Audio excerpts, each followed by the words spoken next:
खबर नरसिंहपुर के तेंदुखेड़ा से। तेंदुखेड़ा नगर परिषद के अंतर्गत आने वाली आरएन कॉलोनी, जिसकी कॉलोनाइजर हैं सचिंद्र सोनी, 2013 में तमाम लीगल दस्तावेज दिखाकर प्रारंभ किया था कॉलोनी बनाकर प्लॉट बेचने का कार्य, लेकिन अब चल रहा है 2026।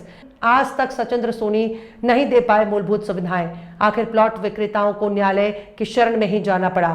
क्या कहते हैं आरएन कॉलोनी के रहवासी? अपना दुख, अपना दर्द हमारे दबंग इंडिया न्यूज के प्रतिनिधि से संवाद स्थापित कर दे रहे हैं प्रशासनिक अधिकारियों को जानकारी। दबंग इंडिया न्यूज सिर्फ सच्चाई दिखा रहा है। कॉलोनाइजर सचिंद्र सोनी हमारे चैनल को कॉलोनी की सच्चाई बताने से मुंह छुपाते नजर आ रहे हैं। यदि आप सही हैं तो क्यों नहीं बताते आपकी सच्चाई? क्यों नहीं आते कैमरे के सामने? दबंग इंडिया न्यूज के लिए राजू सिंह राजपूत की खास खबर।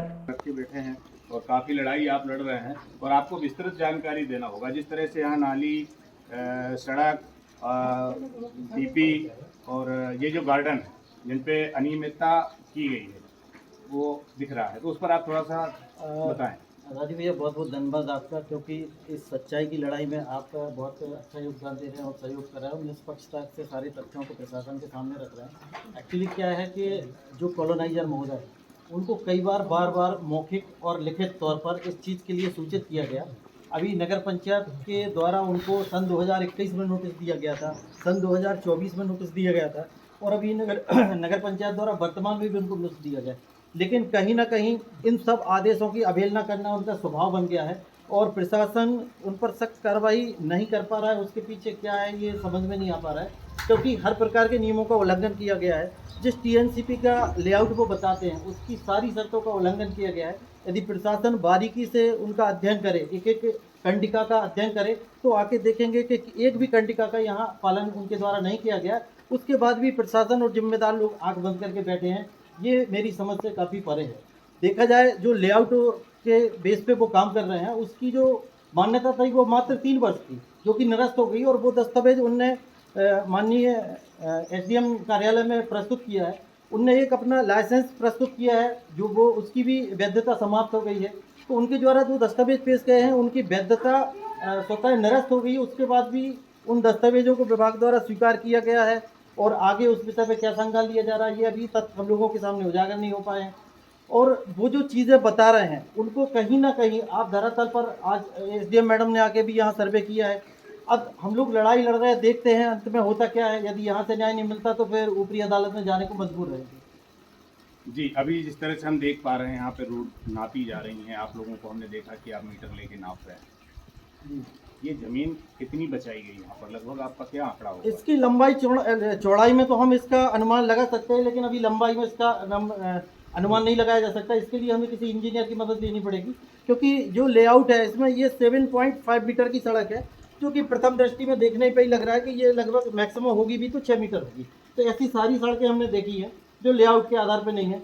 जो बाहर जो गार्डन है उसको भी हमने देखा है कि वो भी लेआउट के आधार पर नहीं बनाया गया है। तो सारे नियमों का कहीं ना कहीं उल्लंघन किया। दूसरी महत्वपूर्ण बात यह है कि इनको जिन शर्तों पर अनुमति मिली थी उसमें एक कंडिका ये भी है कि आप जिसको भी विक्रय पत्र करेंगे उस विक्रय पत्र में इस स्वीकृति के आदेश क्रमांक का जिक्र करेंगे। तो किसी की भी रजिस्ट्री में इनने वो सारे तथ्य छिपाए हैं, वो रजिस्ट्री में ये सब चीज़ों का जिक्र नहीं किया, क्योंकि कहीं ना कहीं ये जानते थे कि ये कोई हीला हवाली कर रहे हैं तो कानून के दायरे में ना आए कहीं। उससे मतलब काफ़ी चतुराई से इनने बचने के लिए ये सारी प्रक्रियाएँ की हुई हैं। जानकारी के मुताबिक नगर परिषद की जो राजस्व की चोरी है वो भी शायद मुझे ऐसी जानकारी बिल्कुल मेरे हिसाब से तो ये 420 का मामला है। 420 की इन पे FIR होना चाहिए। अब संबंधित अधिकारी जो भी हैं इस पर क्या संज्ञान लेते हैं ये देखना पड़ेगा। संतुष्ट हैं व्यवस्थाओं? नहीं, व्यवस्थाओं से कोई संतुष्ट नहीं है और पूरी कॉलोनी वाले संतुष्ट नहीं है, क्योंकि यहाँ नाली का जो निर्माण किया गया है उसमें पूरा भराव है। पश्चिम की तरफ पानी निकलना चाहिए, पूरब की तरफ जाता है, उल्टी दिशा में पानी जाता है। अधिकारी आके यहाँ देख जाते हैं, वो पता नहीं कैसे आंख बंद कर लेते हैं अपनी, उनको कुछ दिखता नहीं है। कॉलोनाइजर के ऊपर 3 बार नोटिस, लीगल नोटिस दिए गए हैं, उसके बाद ही प्रशासन की कार्रवाई नहीं कर रहा है। इसके पीछे किसका हाथ है ये कॉलोनाइजर ही बता सकता है। या नहीं इस कॉलोनी में आप रह रहे हैं? भैया, आज तक हम लोगों को कोई सुविधा नहीं मिली है। हम खुद अपने चंदा करके यहाँ की नाली वगैरह सब साफ कराते हैं। सोनी जी कई बार मिले, उनसे कई बार बोला कि यार भैया क्या कर रहे हैं। और ये जो कॉलोनी के जो जितने भी व्यवस्थाएं हैं वो कोई भी उनके पास लीगल डॉक्यूमेंट नहीं है, अवैध कॉलोनी है। उनमें से एक कॉलोनी आरएन कॉलोनी जो सचिंद्र सोनी जी के द्वारा बनेगी, उस पर काफ़ी हद तक लोग परेशान हैं। तो उसको लेकर क्या कहेंगे? जैसे आज हमने देखा कि वहाँ पे जो स्थितियाँ, जो व्यवस्थाएं हैं, जैसे एक मूलभूत आवश्यकताएं जो इंसान की होती हैं, वो पानी, बिजली, नाली, गार्डन, ये चीज़ देख के लोग लेते हैं कॉलोनी में प्लाट। क्या कहेंगे आप? तेंदुखेड़ा क्षेत्र में आपका कहना सही है कि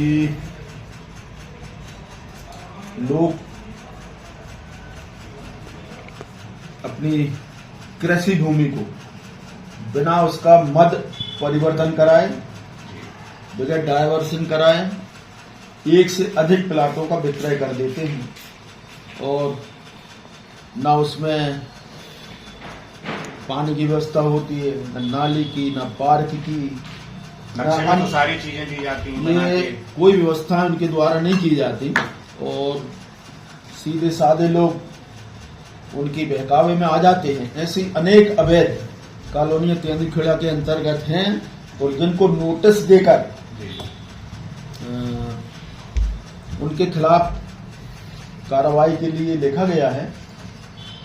जहां तक आप आर्यन कॉलोनी की बात कर रहे हैं तो उनके लिए हम 2-3 बार नोटिस दे चुके हैं और वहां के जो बासिंदे हैं जिनको प्लाट बेचा है, उन लोगों ने भी, उनका भी शिकायत पत्र हमें प्राप्त हुआ है और उनसे हमने नोटिस देकर जवाब मांगा है कि 2013 से आपने इस कॉलोनी का निर्माण किया, एक से अधिक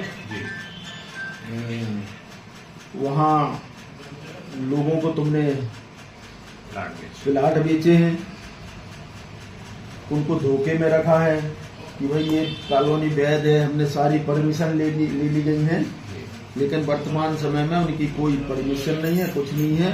नोटिस के बाद बिल्कुल कठोरतम कार्रवाई, चाहे वो दंडात्मक कार्रवाई हो, चाहे उनके खिलाफ FIR हो, ये कार्रवाई नगर परिषद द्वारा की जाएगी। धन्यवाद, आपका बहुत बहुत धन्यवाद अध्यक्ष जी, आपने अपना अमूल्य समय दिया हमारे चैनल के लिए। सभी दर्शकों से हमारा निवेदन है, हमारे चैनल को लाइक करें, सब्सक्राइब करें, ताकि आपको हमेशा सारी अपडेट मिलती रहे। पुनः आपका बहुत बहुत धन्यवाद। सर, ये तेंदुखेड़ा में एक आर्यन कॉलोनी है जो सचिंद्र सोनी कॉलोनाइजर है, उसके 2013 से उसका निर्माण चल रहा है और अभी भी जब बात होती है तो वो कहता है प्रगति पर है कार्य, लेकिन वहाँ पे धरातल में देखा जाए तो कुछ भी नहीं है और वहाँ पे के जो रहवासी हैं काफ़ी हद तक परेशान हैं। शायद आवेदन निवेदन भी सब जगह कर रहे हैं, इस पर क्या कहेंगे सर आप? ये आपने जिस कॉलोनी की बात की है, पूर्व में जो पूर्व तहसीलदार हैं, इन्होंने यहाँ का कार्रवाई करने का, जो अवैध कॉलोनी के रूप में कार्रवाई करने का प्रस्ताव भी भेजा था SDM साहब को। अभी हम दिखवा दे रहे हैं किस स्टेज पे वो प्रक्रिया चल रही है उसकी। यदि वहाँ नहीं होगा तो हम पुनः इस पर कार्रवाई करने का प्रस्ताव भिजवाएंगे। कोई व्यवस्था नहीं है सर वहाँ पर, किसी भी तरह की व्यवस्था नहीं है। ठीक है, जिस तरह से मान के चलो कॉलोनी है, पैसे लिए बनाए थे, तो वहाँ पानी, बिजली, बच्चों के लिए गार्डन, रोड तक की यूँ कहें तो रोड भी नहीं, बरसात में लोगों का अंदर जाना बड़ा मुश्किल होता है। बिल्कुल, ये अवैध कॉलोनी की श्रेणी में है और इसमें अवैध कॉलोनी में तो ये व्यवस्थाएं होती नहीं है, इसलिए हम लोग ये सारी चीज़ों को लिखते हुए इन पर कार्रवाई करने का प्रस्ताव भिजवाते हैं, ताकि वहाँ के जो रहवासी है उनको उचित सुविधाएं जो शासन की योजना है उसके माध्यम से दिलवाया जा सके। जो आर्यन कॉलोनी में जो वृक्ष लगाए थे आपने, पौधे लगाए थे, आज वृक्ष बन के दिख रहे हैं हमको, तो बहुत खुशहाली की बात। लेकिन कितने पौधे लगाए थे और कितने संरक्षित हो पाए यहाँ पर? हमने लगभग 7-8 साल पहले योगदान NGO द्वारा 10 पेड़ जी अपने निजी खर्चे से लगाए थे जी। और उस समय जो कॉलोनाइजर हैं उनसे भी बात हुई थी और उनकी अनुमति लेके लगाए थे। अच्छा अच्छा। तो अभी जो आप देख पा रहे हैं कि आपके पौधे यहाँ पर हम देख पा रहे हैं कि 4-5 दिख रहे हैं, बाकी कहाँ अच्छे हैं। कुछ इनमें रोड नाली का निर्माण कराया तो 3-4 पेड़ वो निकल गए और नगर पंचायत भी जाएगी। आपके भी प्लाट है यहाँ पर? हाँ, हमारा ये प्लाट है। कितने बाई कितने का प्लाट 80 लिया? बाई 40 का प्लाट है हमारा। तो आपके प्लाट के सामने